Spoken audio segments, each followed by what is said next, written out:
पहाटेची वेळ, एकीकडे बाथरूमच्या जाळीत तडकणारा साप आणि दुसरीकडे घराच्या अंगणातील झाडावर बसलेला आणखी एक साप.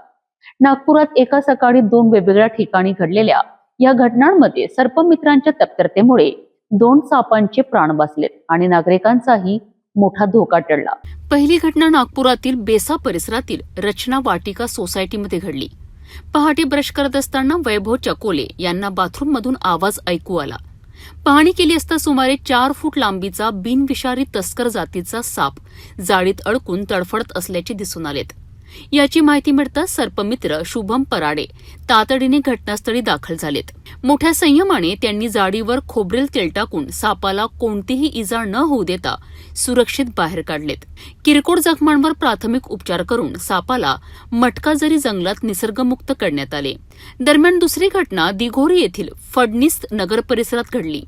पहाटे घराबाहेर फेरफटका मारत असताना एका महिलेला अंगणातील झाडावर मोठा साप बसलेला दिसला.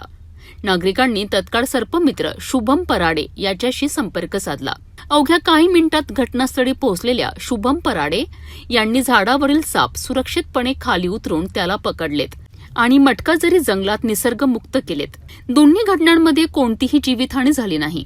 सर्पमित्रांनी नागरिकांना आवाहन केले आहे की साप दिसल्यास घाबरू नका, त्याला मारण्याचा प्रयत्न करू नका.